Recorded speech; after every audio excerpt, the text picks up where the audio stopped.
Hello world, good morning. This is Shake Talk. This is Barbie Lee, and this is where we shake up your wake up. And what that means is, well, we start with great nutrition, right? Our Isagenix Isoline chocolate mint shake. That's my choice this morning. And we talk about things that are, life worthy, right? If we're going to live, my chair's crooked. If we're going to live, why not live the best, most juiciest life, right? So I call it quality of life assurance. Feed your body well. I got shake on me. Feed your body well, feed your mind well, surround yourself with amazing people, and you have an amazing quality of life. And that's how it works. So we are working on the book, The 15 Commitments of Conscious Leadership. And hello, everybody who's jumping in. And here is our commitment 12, having enough of everything. So when we talk about above the line and below the line, that's the terminology they use in the book. I like to say conscious and unconscious leadership. So conscious leadership commits to experiencing that I have enough of everything, including time, money, love, energy, space, resources, etc.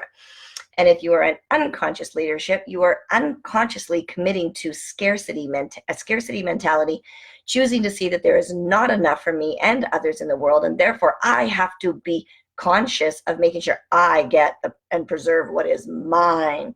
That's how many people unconsciously live. So there's the screenshot of the, I only like to do the above line one, but you know what, it's good to have them both. So there is the commitment number 12, and we only have 15 commitments, so we're done in 3 more weeks. So you'll have to go back and watch the other 15 commitments. Oh, I spelled commitments wrong. I'm gonna have to fix that so that you can find the other ones. All right, so we talked about I don't have enough time, I don't have enough money, that kind of thing, and the toxic myths, right? Those are the ones that, show up in our brain and tell us that we are not enough, or we don't have enough, or whatever it is, right? So I'm getting creative about going to Mexico, and because I want to be someplace warm. The cold is coming. My heater's been on 3 days in a row, so the cold is coming. I don't like to be cold, so I'm working on ways to make sure that I am not in this cold environment come the really deep freeze, right? So in this chapter, it's talking about, there we go.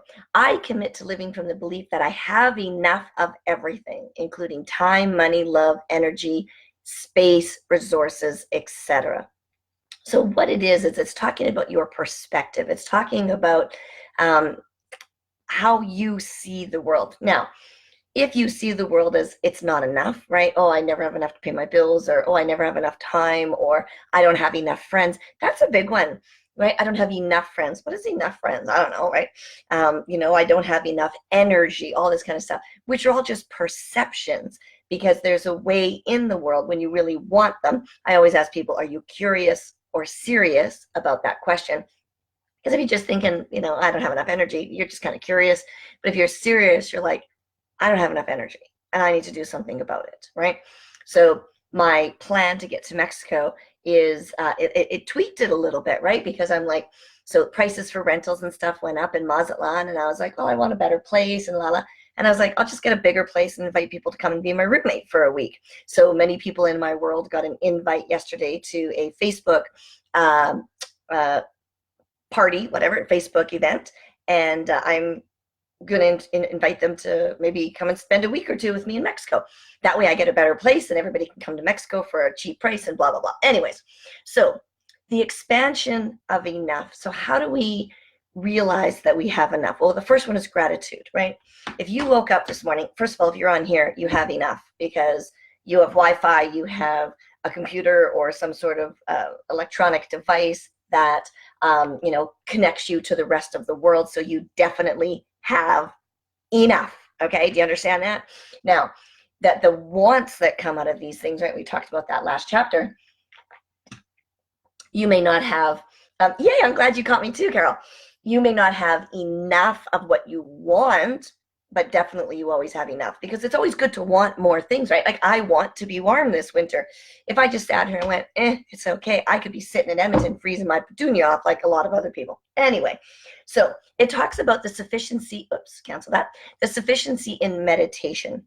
So good job, Carol. To experience the shift from scarcity to sufficiency in this moment, we recommend doing meditation. So here's an example. So you might want to get a pen, or you have to come back and watch this, but it's kind of a couple of steps. So check in this moment. to see what your experience is right now. Right now. So in the sense of, let's talk about health, okay? Do I have enough health? So you check in and you go, I'm pretty tired. I got to go to work. Oh, the guy beside me is sick, And if you start thinking like that, then you're in that scarcity and in that lack mentality. But if you're like, okay, in this moment, think about check-in. Bring your attention to your physical body. And in this moment now, notice your experience of time. So notice right now, I'm breathing, I'm alive, I can blink, I can see, I can hear, I can feel. I have an abundance of health. Do you see how it's a perspective, right? Sure, if you're not well and you're on medications and you see your doctor regularly and your pharmacist knows you by your first name, there's probably a lot of work you need to do on your health. Really, you're kind of working on your sickness, but that's a whole other conversation. So looking at how do you have enough? It's being grateful in this very moment for what you have.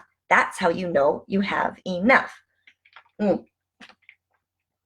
My chocolate shake is perfect this morning. Can I just tell you? It's just absolutely perfect. And I know many of you that join me already do your isogenics in the morning, but oh my gosh, it's perfect. I tell people it's almost orgasmic. Okay, so notice that when you are fully present in this now moment, you have plenty of everything. Everything is perfect because it just is. You're not giving it any other information. You're not perceiving it as anything else except perfect, whole, and complete in this moment. So it says, sorry, I lost them. Just a second, I shrunk. There we go. As you continue this exercise, bring to your mind anything that you're believing is scarce and that you don't have enough of. And then check in this moment now if really anything is missing or if you have everything you need, neither excess nor scarcity. So this is a great little practice. So when you start realizing, and this is the AA has it great, acknowledgement, awareness is the first step and most important step. And it's the same thing when it comes to this idea of scarcity, that if you don't think you have enough, then you have to get present in the moment and realize in this moment I have everything I need. And in this moment I have everything I need. And in this moment I have everything. You know what I mean? So, and maybe, 5 days from now when your mortgage is due, maybe you're like, I don't have everything I need. I need more money for my mortgage. But right here, right now. And we live in that present moment. When we live in this I have enoughness of gratitude, you will be amazed how quickly the universe provides things to you. So real quick story. So I used to have on my wall in my kitchen, Feel It, See It, Do It, July 2008. Tells you how long ago it was. And we put a bunch of pictures of places because we're like, we're going to take the whole summer and we're going to go on a vacation, right? And it ended up, and I'll tell you the whole story another time, but it ended up, we actually left in July of 2007, not 2008. And we went for 11 months. And people are like, what? I was like, I know. Like, how did that happen? I focused on a goal, but more importantly, what we had right now, right here in this moment. And the universe just expanded for me. And I talked about that last day. So look at the Newtonian and Einstein time. I talked about it in the one prior to this. So really get grounded in the present moment. And meditation is so beautiful for that. And if you're in Edmonton and you want to come to our guided walking meditation on Friday night, we're at the Center for Spiritual Living South, and we're doing a guided walking meditation with Dr. Joe Dispenza. Oh my gosh, I can't wait. Sunday morning at 9:30 at the center, we do meditation. And there's all kinds of meditations online. And meditation is so powerful. And meditation is very simple. That's a meditation, just so you know. So if you want to assure your quality of life, you have to be present. You have to make better choices. And if you're uncertain of the choices, reach out to me. I can help guide you. It might be Isogenics. It might not be. But who knows? Maybe it is. Have an amazing day, and we will see you in a couple of days.